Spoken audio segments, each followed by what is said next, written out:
말씀을 나누도록 하겠습니다. 오늘 말씀드린 대로 주연절 후 첫 주일입니다. 이게 에피파니라고 이렇게 불리는데요. 그래서 주연절은 주님께서 공식적으로 이렇게 그 모습을 드러내셨다. 성탄절은 이 땅 가운데 아기 예수님으로 오신 것이고, 이제 34일쯤 되으셔서 이제 본격적인 그 십자가와 부활의 사역을 감당하시기 위해서 세상 가운데 자신의 활동을 공식적으로 시작하신 날, 이 날을 기념하는 것이 바로 그 주연절입니다. 그래서 이 날을 공연절이라고 부르기도 하고, 신이 현현하셨다는 대축일이라고 부르기도 합니다. 사실 이 주연절은요, 사실 모든 절기가 있죠. 우리 성탄절도 있고 성령 강림절도 있고 부활절도 있고, 그런데 그 중에서 가장 부활절 다음으로 오래된 절기가 바로 이 주연절이에요. 그래서 우리 그 옛날에 로마 제국이 양쪽으로 나뉘었잖아요. 서로마 제국과 동로마 제국으로. 그 가운데 이 동로마 제국과 이런 소아시아에 있는 거기에 이제 초대 교회들이 많이 남아 있는데, 그 전통이 살아있는 교회가 이제 정교회입니다. 동방교회라고도 하고, 이 정교회는 이 성탄절보다 주연절을 더 크게 성대하게 이렇게 여기고 지키고 있습니다.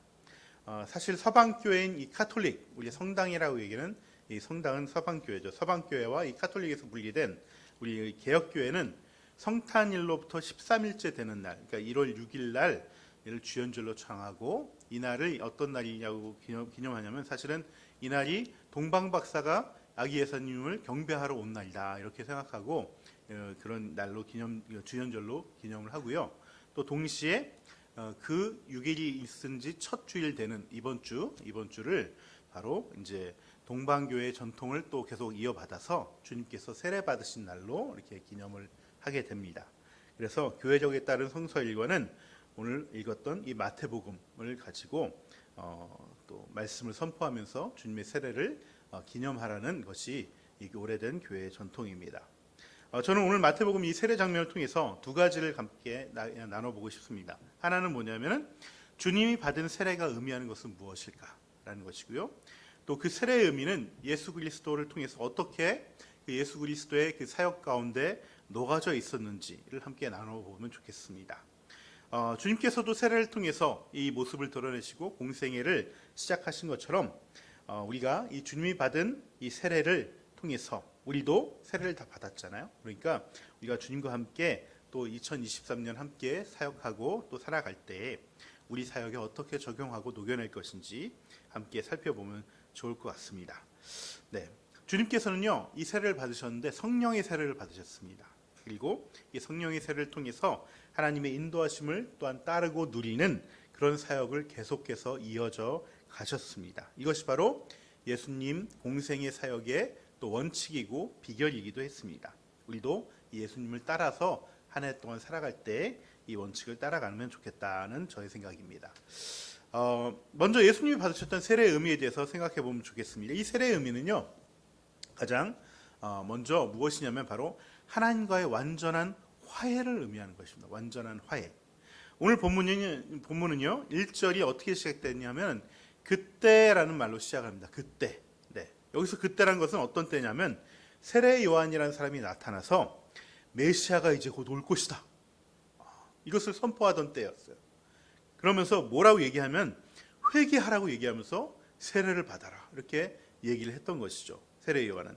여러분, 당시는 로마 제국이 이스라엘을 지배하던 때였습니다.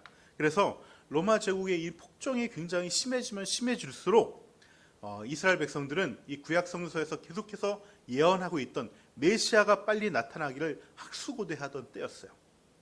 그래서 이 갑자기 나타난 이 세례 요한이 메시아가 곧 오실 것이다, 이렇게 얘기한 것은 굉장히 큰 이슈를 끌었고, 많은 사람들이 관심을 끌었고, 그것을 학수고대하며 그 세례 요한의 말에 다 귀 기울였던 것이죠. 그런데 세례 요한은요, 당시 그렇게 이스라엘이 그렇게 기다리던 메시아가 어떤 메시아냐면 심판하시는 메시아다, 이렇게 얘기를 했어요. 그래서 세례 요한은 바로 전구절에서, 오늘 읽은 본문 전구절에서 이렇게 말했습니다. 같이 읽어보겠습니다. 나는 너희를 회개시키려고 물로 세례를 준다. 내 뒤에 오시는 분은 나보다 더 능력이 있으신 분이다. 나는 그의 신을 들고 다닐 자격조차 없다. 그는 너희에게 성령과 불로 세례를 주실 것이다. 그는 손에 키를 들고 있으니 타작마당을 깨끗이 하여 알곡은 곳간에 모아드리고 쭉정이는 꺼지지 않는 불에 태우실 것이다. 예, 아멘. 무슨 말씀입니까? 한마디로 내 뒤에 오시는 분이 진짜 메시아인데 그분은 알곡과 가라지를 갈아서 회개의 열매가 없는 이 가라지들은, 쭉정이들은 불에 다 태워버릴 것이다. 이렇게 엄중한 이 심판을 예언하셨던 것이죠. 예고했던 것이죠. 이 세례 요한은 구약시대 마지막 선지자였습니다. 그래서 율법에 비추어서 이 율법대로 살지 못하고 그마저도 회개하지 않으면 너희들은 다 심판받을 거야 라고 이렇게 얘기했던 것이죠. 너희들이 지금 싫어하는 저 로마 제국도 하나님께서 심판하실 것이지만, 로마 제국도 심판하지만 너희들도 똑같이 이 회개하지 않고 열매를 맺지 않으면 심판할 것이라고 이렇게 강조했던 것이죠. 이렇게 요한이 회개를 선포하고 이 세례를, 물의 세례를 주고 있을 때, 바로 그때 예수님께서 이 요한에게 가신 거예요. 그리고 이제 본격적인 공생에 사역하시려 세상에 몸을 드러내신 것입니다. 근데 죄를 심판하러 오신 메시아께서 도리어 이 요한에게 이 회개의 세례를 받으려고 나왔다는 것이죠. 네. 그러니까 요한이 어떻게 합니까? 내가 세례 줄 수 없습니다. 당신은 그 죄를 심판하러 오신 분인데 무슨 죄를 회개를 하신다고 그러십니까? 그래서 나는 당신을 세례 줄 수 없습니다. 이렇게 거절했지만은 이렇게 하는 것이 합당하다라는 이 예수님의 설득에 거절하지 못하고 이 세례를 베풀고 받게 되었습니다. 그런데 이 물로 회개의 물세례를 받고 났는데, 물세례를 받고 물에서 올라오시자 어떤 현상이 일어났냐면 하늘로부터 성령님이 비둘기처럼 내려오시는 것을 보게 되었다라고 말씀하고 있습니다. 여러분, 성령이 비둘기처럼 내려온다는 것은 이것이 바로 성령의 세례를 얘기하는 거예요. 성령의 세례가 이루어졌다라고 얘기하는 것이죠. 여러분, 요한은 분명히 물로 하는 회개의 세례를 베풀렸는데 그 결과는 성령의 세례가 이루어진 것입니다. 그러나 요단강가에 수많은 사람들이 모여서 세례 요한 앞에 나와서 이 세례를 받고 물의 회개의 세례를 베품을 받았는데 그 중에서 예수님만이 이 성령의 세례를 받게 되었다는 거예요. 여러분, 이것은요, 이제 새로운 시대가 열렸다는 것을 상징하는 겁니다. 이제 하나님과 사람이 하나가 되는, 그래서 거룩한 하나님의 영이 이 사람 안에 거하게 되는 이런 하나님과 인간의 화해의 시대가 열렸다는 것을 말하는 것입니다. 그래서 이전의 세계인 회개의 세례와 이 물 세례와 이 성령의 세례는 전혀 다른 세례인 것이 보여지는 것입니다. 여러분, 이 회개의 세례는 어떤 세례냐면요, 물 세례는 어떤 세례냐면 내가 결단하는 거예요. 나 보니까 말씀에 비춰 생각해 보니까 나는 정말 죄인인 것 같아. 내가 그동안 너무나 죄를 많이 졌어. 그래서 내 죄를 내가 돌아보고 내가 죄를 회개함으로써 이제 주님 앞에 나가고 내가 회개했으니 주님께서 회개의 증표를 주십시오. 그래서 물로 세례를 베푸는 거예요. 그러니까 이거는 물로 세례를 베풀음으로 해서 이 죄가 다 씻겨 나갔다는 것이 아니라, 그날 이 물로 씻어서 이 죄를 씻는 것이 아니라 내가 회개했으니 그 증표로 나에게 물 세례를 달라는 거예요. 이제 내가 죄가 없다는 것을 증표로 물 세례를 받고 이제 메시아가 오면은 그 심판에서 내가 자유로울 수 있다는 것을 사람들에게 알리는 것입니다. 네. 반면에 성령의 세례는요, 회개를 통해서 죄를 용서받았다는 것에서 한 걸음 더 나가서 하나님의 영이 우리 안에 들어오심으로 인해서 내가 하나님과 완전히 화해되어서 하나가 되었다는 것을 말하는 거예요. 여러분, 우리가 행복의 길을 하면서 못한 분도 계시지만은 행복의 길을 하면서 제가 늘 강조했던 것 중에 하나가 뭐죠? 용서와 화해를 구분하라. 용서와 화해를 구분하라. 용서란 어떤 것입니까? 내가 그 사람을 받아들이기로 결정하는 것이 용서입니다. 내가 용서를 했다고 해서 그 사람이 잘했다는 것도 아닙니다. 그 사람이 옳다는 게 아니에요. 그러니까 그 사람이 어찌 됐든 그냥 내가 용서하는 거예요. 그리고 내가 받아들이는 거예요. 여전히 그 사람 나한테 불편해. 나한테 상처 줘. 내가 그 사람 때문에 스트레스 받아. 하지만 그럼에도 불구하고 그 사람을 인정하고 받아들이는 것이 용서라는 거예요. 이게 용서가 쉽지 않습니다. 용서가 힘들지만 우리가 용서해야 되는 이유가 뭐냐면 그 사람으로 인해서 내가 불편한 마음, 내가 계속 상처를 붙잡고 있는 이 마음에서 내가 벗어날 수 있기 때문에 그 사람을 용서하는 거예요. 그래서 이 용서는요, 그 사람에 대한 긍휼함과 나에 대한 긍휼함 때문에 용서를 하는 것입니다. 죄와 상처에 얽매여 있는 모습이 너나 나나 참 딱하기 때문에 내가 용서해 줄게 하는 마음으로 용서하는 것이 용서예요. 받아들이는 것이 용서예요. 그냥 인정하는 것이 용서입니다. 반면에 화해는요, 용서를 넘어서 그 사람과 다시 마음이 합쳐지고 다시 하나가 되는 것을 의미하는 것입니다. 그저 내가 용서해 줄게가 아니라 우리 서로 다시 뜨겁게 사랑하자는 것이 화해예요. 그래서 화해는 긍휼함 가지고만 이렇게 할 수 있는 것이 아닙니다.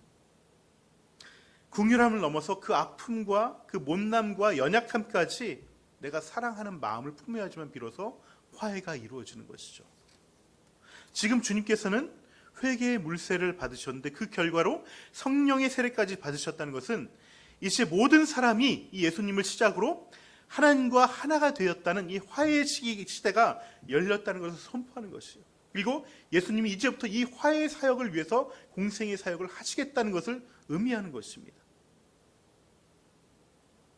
여러분, 하나님은요, 여러분을 그냥 용서하는 것으로 끝내지 아니하고 여러분을 정말 끝까지 사랑하시는 분이라는 것을 잊으시면 안 됩니다. 우리는 늘 연약해서 죄에 굴러해서 늘 넘어질 때가 많습니다. 하지만 그런 우리를 단지 그때그때 용서만 하시는 것이 아니에요, 하나님은. 그럼에도 불구하고 우리라는 존재를, 우리 자체를, 그 자체를 지극히 사랑하셔서 늘 우리와 함께하고 싶어 하신다는 거예요. 이것이 하나님이 우리에게 베푸시는 사랑과 세례의 의미고 화해의 의미라는 것입니다. 그렇게 우리를 사랑하신다는 표현이 바로 너는 내 아들이야 라는 것입니다.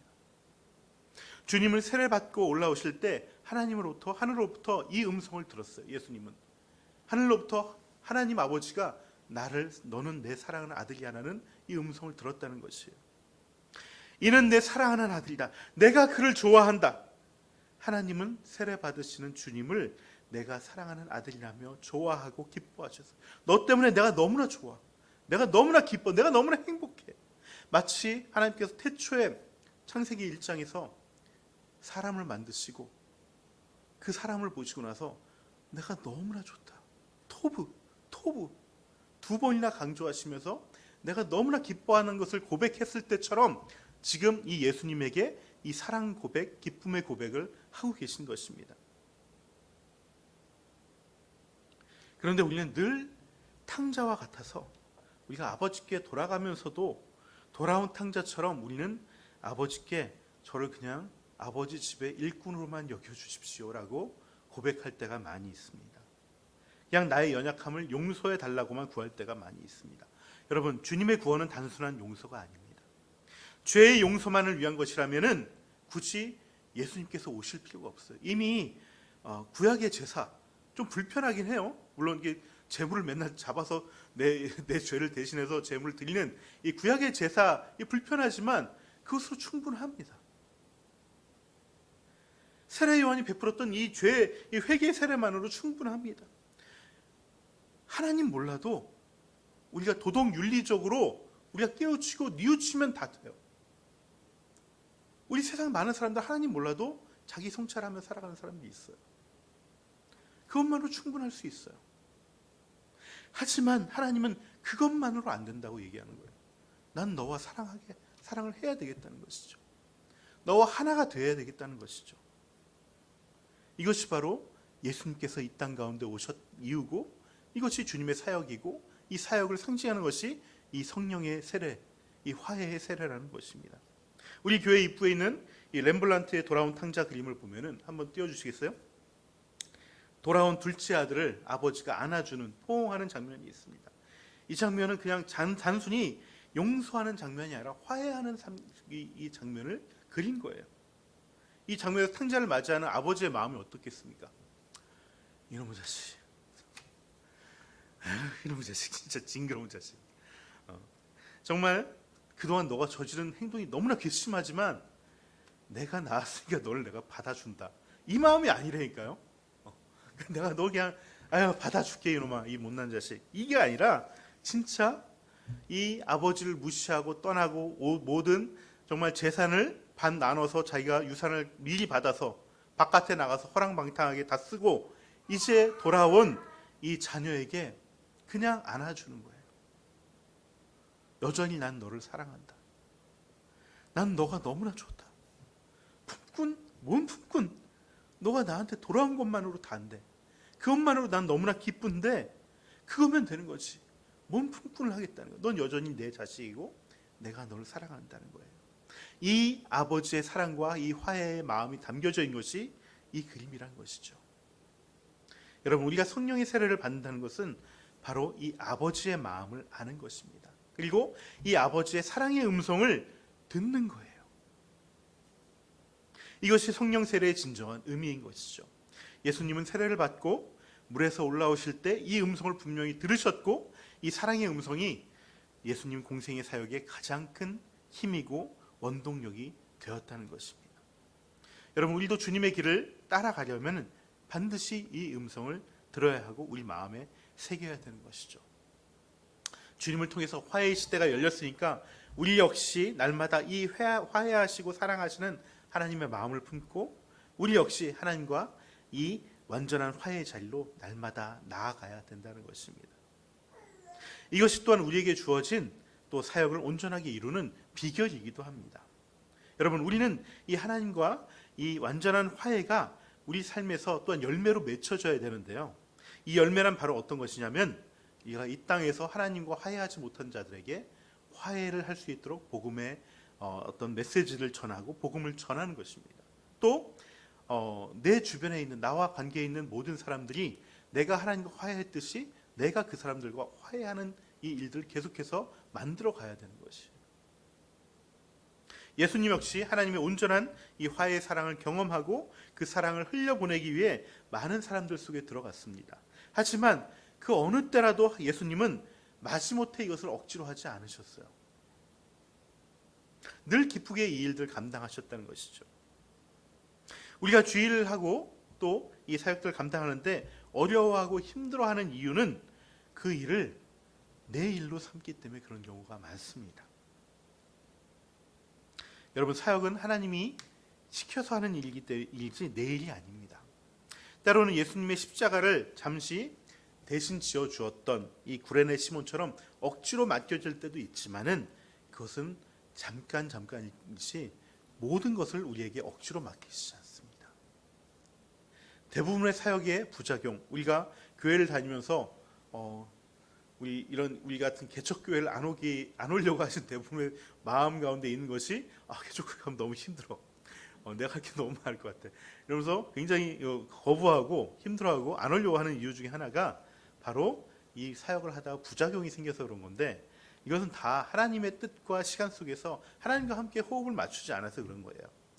주님은 우리로 하여금 물을 주고 씨를 뿌리려고 하셨는데요. 하지만 자라게 하는 것은 내 몫이라고 하셨어요. 우리는 그냥 물 주고 씨를 뿌리는 것뿐이에요. 내게 감당해진 일만 하는 것이 그 결과는 하나님께 맡겨드리는 것입니다. 그리고 주님의 속도에 우리가 맞춰주는 것입니다. 그러면 때가 이르면 하나님이 합당한 열매를 맺게 해주신다는 거예요. 중용 14장을 보면 이런 말씀이 있습니다. 군자는 거의 이사명하고 소인은 행엄 이여행하니라. 이게 무슨 말이냐면 군자는 쉬운 데 거하며 명을 기다리고 소인은 어려운 일을 하면서 요행을 바란다는 뜻입니다. 같은 일을 누구는 쉽고 또 누구에게는 어렵게 다가옵니다. 능력의 차이도 분명히 있습니다. 하지만 근본적으로는 삶의 자세가 다르기 때문에 그런 경우들이 많이 있습니다. 우리가 넉다운 당하고 탈진하고 이런 것들 중에 하나는 원인 중에 하나는 내가 너무나 어려운 곳에 들어가 있는 거예요. 그러면서 내가 못하니까 요행을 바라는 것이죠. 하지만 정말 하나님 뜻대로 사는 사람들은 그냥 쉬운 곳, 자연스럽게 있는 곳에 가서 하나님의 뜻을 기다리고 하나님이 일하시는 것을 기다리며 내 일을 묵묵히 한다는 것이죠. 군자는요 자기 능력만큼 열심히 성실히 일하고 하늘의 명을 기다린다는 것입니다. 나에게 주어진 씨 뿌리는 일, 물 주는 일, 내 손 크기만큼, 내 물통 크기만큼 성실히 꾸준히 하는데 집중하는 것입니다. 하지만 소인들은 안 되는 일을 억지로 하려다 보니까 늘 힘이 듭니다. 자기가 원해서 하는 것이 아니라 남의 눈 때문에 하는 경우도 있고, 또 이렇게 해야 한다니까 하는 경우들이 많습니다. 여러분, 성령의 세례를 받는 사람들은 군자와 같은 사람들입니다. 성령의 세례를 받는 사람들은 성령의 은사도 같이 받기 때문에 저마다 각기 다른 모양으로 교회를 섬기고 또 복음을 전파하기 위해 저마다 다른 모양으로 씨를 뿌리고 또 물을 주는 것에 집중하는 거예요. 주님께 맡긴다는 것은 크게 두 가지인데요. 첫 번째는 내가 억지로 하지 않고 은사대로 받은 은혜대로 하는 것이 주님께 맡기는 것 중에 하나입니다. 이렇게 은사대로 행하고 억지로 하지 않으면 비교적 그 일들을 쉽게 행할 수 있습니다. 감당할 수 있습니다. 하지만 은사가 아닌데도 어떤 목적 때문에 또 해야 한다는 명분 때문에 억지로 하면 버겁고 오래 하지 못합니다. 하나님 일뿐만 아니라 내 일도 마찬가지예요. 우리 학생들 많은데 우리 학생들 다 공부 잘할 수 없습니다. 네. 공부 잘하는 애들이 있어요. 별 공부 안 해도 잘하는 애들이 있어. 그런 애들은 뭐 계속 공부를 하면 돼. 근데 우리가 물론 어제보다 나은 내가 되기 위해서 노력하는 건 중요하고 성실하게 하는 건 중요하지만 그 결과를 너무 다른 사람 기준에 맞추지 마세요. 내가 조금씩 알아가고 나아지면 되는 거예요. 그리고 내 은사에 맞는 것들 찾는 것에 더 집중하는 게 더 중요합니다. 여러분, 이것만 이 은사를 우리가 찾아 나가고 이것들을 하지 않으면은 우리는 하나님 일을 할 때, 교회 생활을 할 때 쉽게 시험에 들고 탈진하고 또 믿음이 오히려 약해지게 됩니다. 자기 모양대로 성실히 하되 하나님께 결과를 맡기는 것이 중요한 것이죠. 그렇다고 내 은사는 이거니까 난 요것만 할 거야. 요거는 조금 생각해 보셔야 됩니다. 요거는 뭐가 문제냐면은 은사는 고정되지 않습니다. 그때 그 상황에 따라서 자유로운 그 바람과 같은 성령께서 부어주신 은사는 늘 자유롭게 변화가 됩니다. 그렇기 때문에 내가 이거 나한테 주신 은사가 아닌가 늘 한번 돌아봐야 되고 난 요것만 할 거야 하는 것은 우리가 돌아봐야 되는 것이죠. 이게 정말 내 은사인지 아닌지 또 그때 부어준 은사인지 아닌지를 또 가늠해 봐야 된다는 것이죠. 그래서 항상 성령님과 함께 리듬을 타는 것이 굉장히 중요합니다. 여러분, 예수님 역시 어려운 사람들 최선을 다해 도우시고 완악한 사람들에게 복음을 전하셨는데 똑같은 모습으로 하지 않았어요. 그때 그들의 필요, 이것은 그들의 육적인 필요뿐만 아니라 영적인 필요에 맞게끔 그들을 돌봐주고 그 예수님의 수많은 은사 중에 하나를 끄집어내서 그것을 적용시켜서 그들을 돌보고 살피셨죠. 치유의 은사, 상담의 은사, 물질의 은사, 분별과 또 기도의 은사, 그때 그 상황에 맞게 그 영혼에 맞게 그 사람들에게 다가섰다는 것입니다. 그래서 그 많은 일들을 감당하실 수 있었어요. 물론 이게 예수님께서 이렇게 하셨다고 많은 사역들을 하셨다고 우리도 그렇게 해야 된다는 거 아닙니다. 그 많은 사역 가운데 하나하나가 사실 우리에게 나누어 주시는 사역들이고 은사들이죠. 우리는 그 주신 은사에 맞춰서 그것에 집중하되 또 우리가 하나 되어서 합력해서 전체의 공동의 선들을 만들어가는 것입니다. 하나님께 맡겨드린다는 것은요, 두 번째로 그 때를 또한 맡겨드리는 거예요. 주님은 최선을 다해 섬겼지만 그들의 반응이 신통치 않다고 해서 실망하신 적이 없습니다. 그것 때문에 밤잠을 못 잔다거나 스트레스 받는다거나 그러지 않으셨습니다. 심지어 자신을 배반하려는 이 유다라는 제자한테 뭐라고 얘기하셨습니까? 가서 내 할 일을 해라. 너희 뜻이 정 그렇다면은 그대로 행하라 라고까지 말씀하셨습니다. 여러분, 만사가 다 때가 있고 제 몸에 맞는 옷이 있습니다. 주님은 때가 무르익기를 기다리셨습니다. 그리고 아버지가 자기에게 주신 사역을 주신 기간에만 충실하게 하셨어요. 이 땅에 있을 때 거대한 어떤 기독교 제국, 기독교 세계를 만드는 것이 주님의 사역도 은사도 아니었습니다. 그저 만난 몇 명의 제자들 정해진 시간 동안 3년의 기간 동안 계속해서 씨를 뿌리고 물을 주었을 뿐입니다. 예수님이 마지막 그 십자가 앞에 계실 때 그 예수님 곁에 있었던 사람들은 믿음이 신통치 않은 제자들과 또 70여 명의 문도들 뿐이었습니다. 그마저도 마지막 십자가 앞에서는 다 도망가 버렸죠. 온 세계의 구세주로 라고 여기 말하기에는 너무나 형편없는 그 결과인 것이죠. 여러분, 이슬람의 창시자 마호메트는요, 생을 마감할 때 이미 수많은 추종자들을 만들고 큰 나라의 지도자가 돼서 이슬람 제국의 초석을 이미 다 닦아놨습니다. 석가모니 부처님 역시 열반에 들었을 때 이미 많은 제자들이 있었고 그 부처님이 열반에 들었을 때 많은 제자들이 슬퍼하며 추모했습니다. 이에 비하면 십자가 앞에서 아무도 남지 않은 이 예수님의 성적표는 차라리 4대 성인이라고 할 수 있을 가닥이 전혀 없는 것이죠. 네, 낙제 점수에 가깝습니다. 또 부활하셨을 때 어떠셨습니까? 승천하실 때도 더 오래 남아서 이 부활의 능력을 보여주시면서 수많은 사람들을 끌어모으려고 애쓰지 않으셨습니다. 더 많은 사람에게 복음을 전하려고 하지 않으셨습니다. 하나님이 정해주신 그 40일의 기간 동안에 제자들하고만 있으셨어요. 그리고 정해진 사람에게 또 정해진 시간에 복음이 전해지고 또 올라가실 때도 아무런 아쉬움 없이 그냥 호련히 올라가 버리셨습니다. 그리고 예수님은요, 자기 제자들에게도 자기처럼 사역하시기를 원하셨습니다. 많은 사람에게 복음 전하기보다는 한 명 한 명 제자 삼는 것을 명령하셨습니다. 이 원칙이 처음에는 굉장히 미약해 보이지만 마침내 로마에서 박해받던 그 소수의 초대교회 성도들이 로마 제국을 기독교 국가로 바꿔버리는 역사를 만들어냈던 것입니다. 여러분, 올해 우리 교회 비전과 표어가 새싹이 움돋는 교회입니다. 올해 우리는 이 새싹이 움돋는 데 집중하는 교회가 되면 좋겠습니다.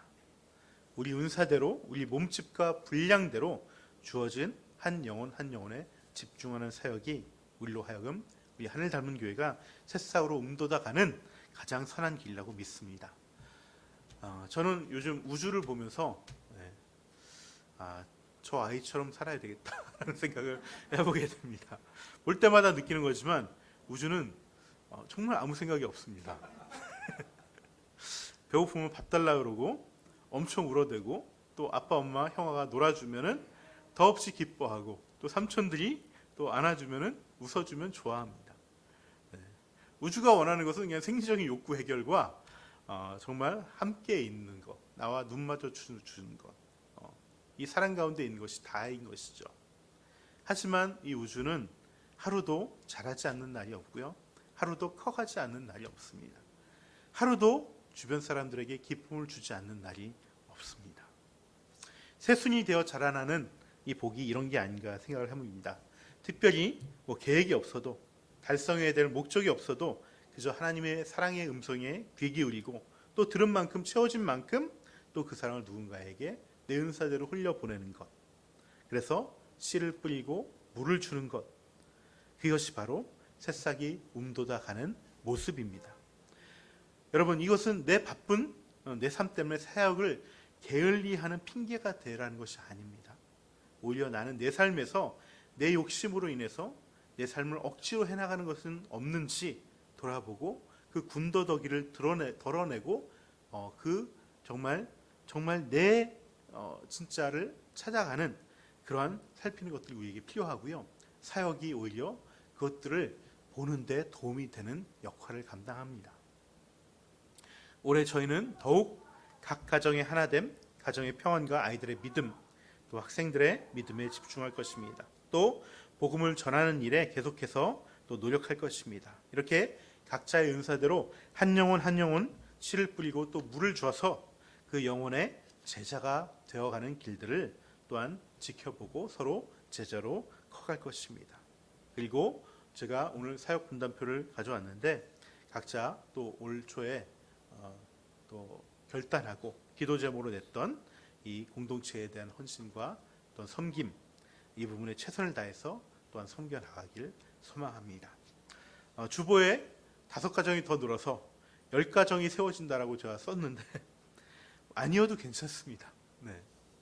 솔직히 말씀드리면 숫자만 10가정이 되는 것보다 기존 가정이 더 하나 되고 그 가정마다 화해의 복이 충만하게 임하는 것이 더 좋고 우리 모두가 제자로 세워져 가는 것이 더욱더 좋습니다.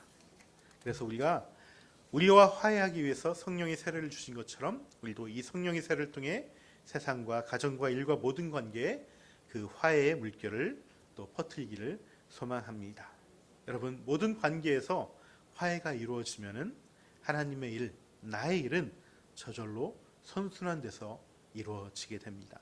이 점을 늘 잊지 마시고 성령의 세례를 통해 시작된 하나님과의 화해를 더욱더 누려서 하나님의 새싹으로 움돋는 한 해가 되기를 주님의 이름으로 축원합니다.